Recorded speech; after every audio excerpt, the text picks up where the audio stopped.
Courteaud, and welcome to the Pukekohe property market update for November 2015. Really interesting times at the moment actually in the property market. Things have slowed down a little bit from this hectic, crazy market that we've seen for the last 2 or 3 years. It's just cooled off a little bit. We're seeing a little bit less buyer inquiry. Properties are sticking around on the market for a little bit longer. So there are a couple of changes that have come into effect recently, which I believe are at least partly driving this little cool down that we've seen. We've had a bright line test introduced. So what that means is that if you buy a property and then sell it again within a 2-year time frame, any gains on that transaction become taxable. So there are a couple of exceptions to that. If you inherit the property through a deceased estate, if it's transferred to you in a relationship property agreement, or if that place is your main residence, your home where you live, the gains may not be taxable. However, there are actually exceptions to those exceptions, so it might pay to do a little bit of investigating if you think you might find yourself buying and selling in that 2-year time frame. Something else that's come into effect, foreign buyers or non-New Zealand residents buying property in New Zealand are now required to have a New Zealand IRD number and also a New Zealand bank account in order to get that New Zealand IRD number. So what that's designed to do is to ensure that if any of these people are involved in speculative stuff or property trading, renovating, buying, selling, whatever it might be, and they're buying and then selling in that 2-year time frame, the government will actually be able to chase them up and ensure that they are paying their fair share of tax.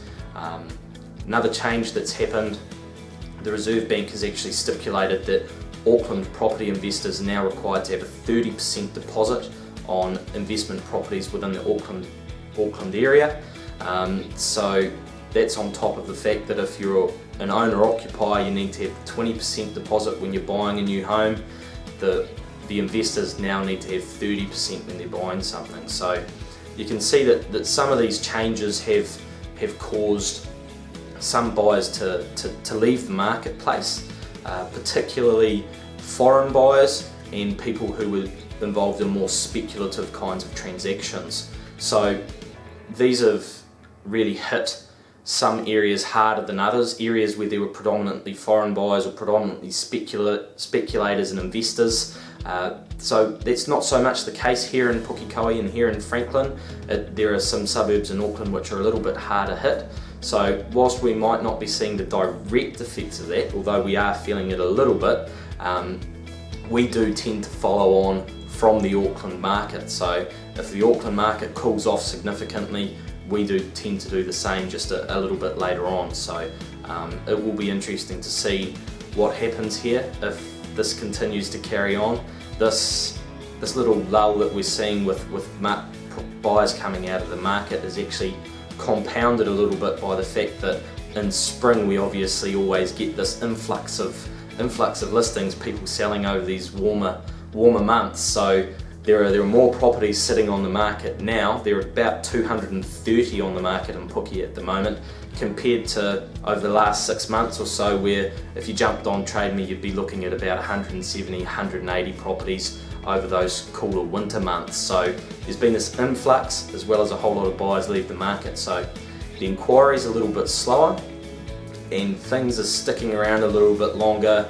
A few more auctions getting passed in, price by negotiation properties, you see them going on with prices now. So just a little bit cooler than it was. It'll be interesting to see what happens over the next few months, because when the 20% loan to value ratios came into effect at the end of 2013, October 2013 I believe it was, we actually did see a little bit of a lull. Things slowed down a little bit as these first home buyers and things like that were affected and had to leave the marketplace and rethink things.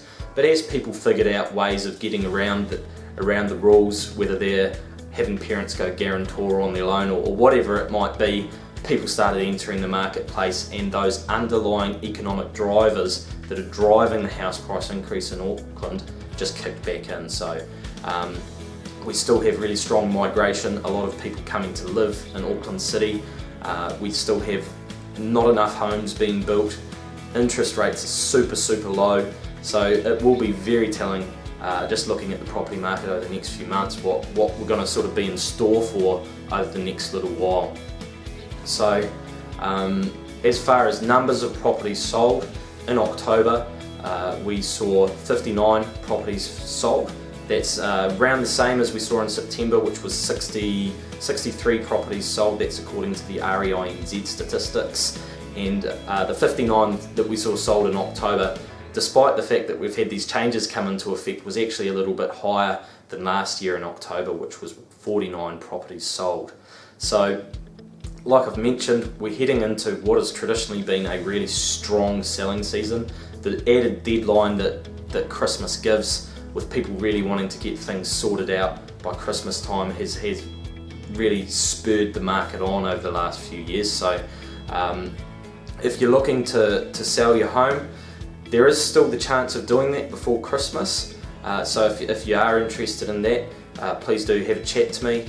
If not, if you're looking at selling early next year, what we can actually do if you get in touch is we can actually get your photos organised, get your ads written, have everything ready to go so that you can go on the market early January. So and beat the rush, be in there first before everyone else gets their property on the market when they come back from holiday.